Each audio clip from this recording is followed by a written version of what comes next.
અંબાજીમાં પણ લાંબા વિરામ બાદ વરસાદની ધમાકેદાર એન્ટ્રી થઈ છે। શરૂઆતમાં ધીમી ધારે શરૂ થયેલો વરસાદ અચાનક મુશળધાર વરસતા બજારોમાં પાણી ફરી વળતા દ્રશ્યો આપ જોઈ રહ્યા છો। મંદિર પરિસરમાં યાત્રિકોમાં દોડધામ મચી ગઈ હતી। મંદિર વિસ્તારમાં વરસાદની સાથે ધુમ્મસભર્યું વાતાવરણ સર્જાતા લોકોને ગરમી અને ઉકળાટમાંથી આંશિક રાહત મળી છે। બીજી તરફ ખેડીને વાવેતર કર્યા બાદ અટકેલો વરસાદ ફરી શરૂ થતા ખેડૂતોમાં ખુશીની લહેર ફેલાઈ છે અને તેઓ હવે પાક ઉગવાની તેમજ આવા જ સારા વરસાદની અપેક્ષા રાખી રહ્યા છે। પુષ્કળ પ્રમાણમાં વરસાદ ચાલુ છે તો મા અંબાની કૃપાથી અઠવાડિયા પહેલાં પણ અહીંયા વરસાદ હતો। પછી ખેડૂતોએ વાવણી કરી છે। વાવણી પછી ફરીથી આજે આ સારો વરસાદ શરૂ થયો છે તો મા અંબાના આશીર્વાદથી ખેડૂતો માટે આ વરસાદ એક કાચું સોનું બરાબર છે। લાંબા સમયથી જે વરસાદે વિરામ લીધો હતો અને વરસાદ વિરામ પછી એમ કહી શકાય છે કે ધીમી ધારે એટલે કે આછો પાતળો વરસાદ પડતો હતો, પણ આજે એમ કહી શકાય છે કે મન મૂકીને ફરી એકવાર વરસાદે પોતાની પધરામણી કરી છે।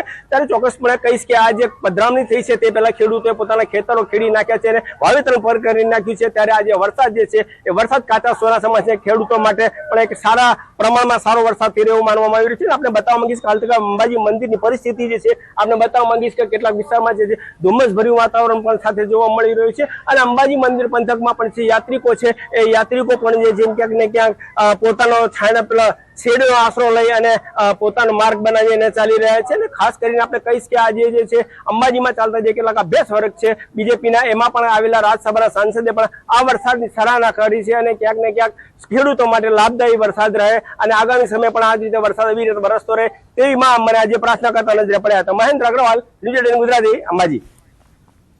તો મહેસાણાના ખેરાલુ તાલુકામાં વરસાદી માહોલ। ગ્રામ્ય પંથકમાં વરસાદ ખાબક્યો। બળાદ, મલેકપુર અને વિઠોડા સહિતના ગામડાઓમાં વરસાદ। લાંબા વિરામ બાદ વરસાદથી સ્થાનિકોમાં પણ ખુશીનો માહોલ જોવા મળી રહ્યો છે। મહેસાણા જિલ્લામાં આજે વિવિધ તાલુકાઓમાં સાર્વત્રિક વરસાદ નોંધાયો છે। સતલાસણા અને ખેરાલુ તાલુકામાં સૌથી વધુ વરસાદ પડ્યો છે। બપોરે 12 થી 4 વાગ્યાના સમયગાળામાં વરસાદ નોંધાયો છે। વડનગરમાં 15 મિલીમીટર અને ઊંઝામાં 12 મિલીમીટર વરસાદ ખાબક્યો છે।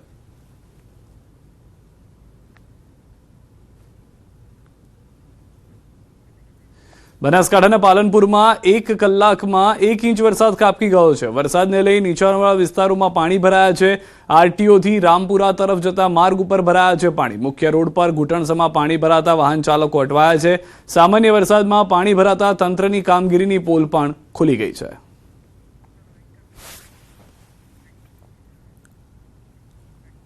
અને સમાચાર પર નજર કરીએ। અમદાવાદમાં દુષ્કર્મીને રિમાન્ડ માટે કોર્ટમાં કરાયો છે રજૂ। આનંદનગર દુષ્કર્મ કેસના આરોપીને કોર્ટમાં રજૂ કરાયો।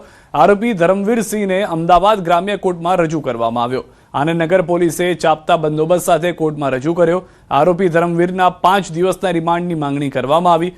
વધુ એક કલમ ઉમેરવા પણ અરજી કરવામાં આવી। ધરપકડ કર્યા બાદ આરોપીએ ભાગવાનો પ્રયાસ કરતા પોલીસ દ્વારા કરાયું હતું ફાયરિંગ। રવિવારના રોજ આરોપી પર કરાયું હતું ફાયરિંગ। છેલ્લા 3 દિવસથી આરોપી હોસ્પિટલમાં હતો સારવાર હેઠળ। વધુ માહિતી ન્યૂઝ 18 સંવાદદાતા નવીન પાસેથી મેળવીશું। નવીન, વધુ એક કલમનો પણ ઉમેરો કરવામાં આવ્યો છે અને ભાગવાની જે ફરિયાદ હતી તે પણ અહીંયા ધ્યાનમાં લેવામાં આવી છે। શું વધુ જાણકારી?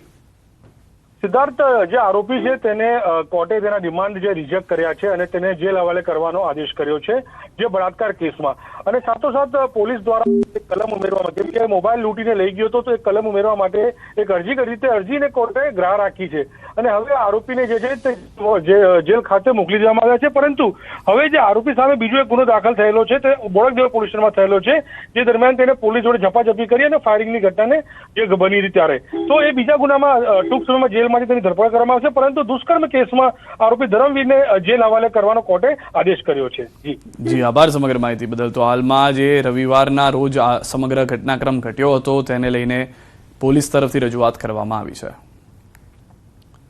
સુરતના ઉધના રોડ નંબર 6 પર પાણીની ટાંકી પર અજાણ્યો ઈસમ ચડી જતા ચકચાર મચી ગઈ।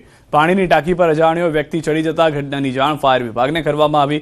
મળતી માહિતી પ્રમાણે ફાયરની ટીમ તાત્કાલિક સ્થળ પર પહોંચી ગઈ હતી। આ જે વ્યક્તિ છે તેને સુરક્ષિત રીતે નીચે ઉતારવા માટે રેસ્ક્યુ ઓપરેશન હાથ ધર્યું। ફાયર વિભાગની ટીમ દ્વારા હાલ રેસ્ક્યુ કામગીરી ચાલુ છે।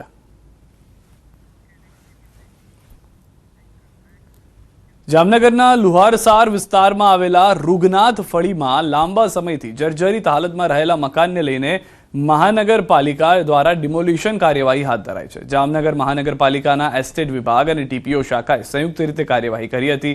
શહેરમાં ઓળખાયેલા કુલ 16 જર્જરિત બાંધકામમાંથી અત્યાર સુધીમાં 13 બાંધકામો દૂર કરવામાં આવ્યા છે, જ્યારે વધુ એક જર્જરિત બાંધકામ હટાવવાની કામગીરી હાથ ધરવામાં આવી છે।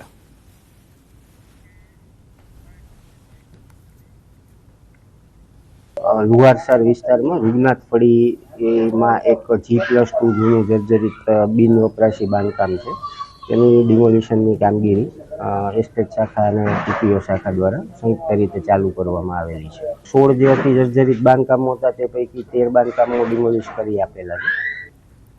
આણંદ જિલ્લાના ખંભાત તાલુકામાં ભારે વરસાદને કારણે ગ્રામ્ય વિસ્તારોમાં જળબંબાકારની સ્થિતિ સર્જાઈ છે।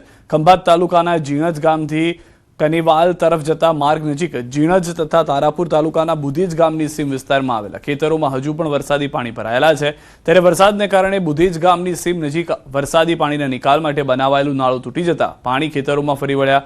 ગત 24 જુલાઈ બાદ તેમજ 31 જુલાઈ અને 1 ઓગસ્ટના ભારે વરસાદને પગલે આ વિસ્તારમાં ખેતીની જમીનમાં પાણી ભરાઈ ગયા હતા। ખેતરમાં પાણી ભરાવાને કારણે ખેડૂતોનો ડાંગરનો ધરું ડૂબી જતા પાકને મોટું નુકસાન થયું છે। પાણીનો નિકાલ યોગ્ય રીતે ન થતા ખેડૂતોની મુશ્કેલીમાં વધારો થયો છે। ખેડૂતો અપેક્ષા રાખી રહ્યા છે કે સરકારી તંત્ર તાત્કાલિક સર્વે કરે અને તેમને આર્થિક સહાય કરે। જે પાણીનો જે નિકાસ જે છે એની અંદર વરસાદના જે 22 ઇંચ ખંભાત તાલુકાની અંદર વરસાદ પડ્યો છે, જેના કારણે પાણી ખેતરોમાં ફરી વળ્યા। એના કારણે ખેતરોમાં ફરવાથી ખેડૂતોના ધરુને નુકસાન છે, પાકના નુકસાન છે, જમીનનું ધોવાણ થયું છે। અને આનું કારણ વધારે પડતું એ જ છે કે નિકાસની અંદર જે ફસાયેલો નાળો છે એ તંત્ર દ્વારા સમયસર કાઢવામાં આવ્યો નથી, સાફ કરવામાં આવ્યો નથી। લગભગ 500 થી 1000 વીઘા અત્યારે બધા પાણી ભરાઈ ગયા હતા। લગભગ હજુ 2-3 દિવસ પહેલાં જ આ થોડુંક ઓછું થયું છે, બાકી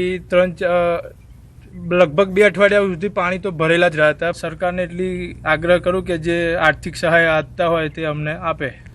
પંજાબના પટિયાલામાં ખૂંખાર શ્વાને કરેલા હુમલાના ચોંકાવનારા સીસીટીવી સામે આવ્યા છે। પટિયાલામાં એક દંપતી પ્રોપર્ટી ડીલર સાથે નવું ઘર ખરીદવા માટે ગયું હતું, ત્યારે ઘરની ઘંટડી વગાડતા જ અંદરથી પિટબુલ નસલનો શ્વાન તેમના પર ઓચિંતો તૂટી પડ્યો। આસપાસના લોકોએ તેમને બચાવવાનો પ્રયાસ કર્યો, પરંતુ ત્યાં સુધીમાં શ્વાને બંને શરીરના અનેક ભાગો પર બચકા ભરીને ગંભીર રીતે ઘાયલ કરી દીધા હતા। હાલમાં ઇજાગ્રસ્ત પતિ પત્નીને સારવાર માટે પટિયાલાની એક ખાનગી હોસ્પિટલમાં દાખલ કરવામાં આવ્યા છે।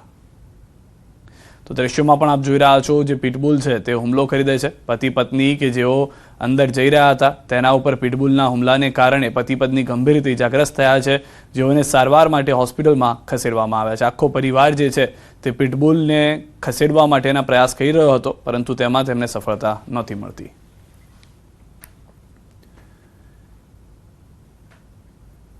બોટાદ નગરપાલિકા કચેરીમાં બબાલ થઈ। વીએચપી કાર્યકરો અને ચીફ ઓફિસર વચ્ચે માથાકૂટ થઈ। આવેદનપત્ર આપવાની બાબતે ઉગ્ર બોલાચાલી। શ્રાવણ માસને લઈને કતલખાના બંધ કરવા વીએચપીનું આવેદન। ચીફ ઓફિસરે આવેદનપત્ર સ્વીકારવાની ના પાડી। વીએચપીના પ્રમુખે ચીફ ઓફિસરને આપી ચીમકી। કતલખાના બંધ નહીં થાય તો પોલીસને સાથે રાખી જનતા રેડની ચીમકી ઉચ્ચારી।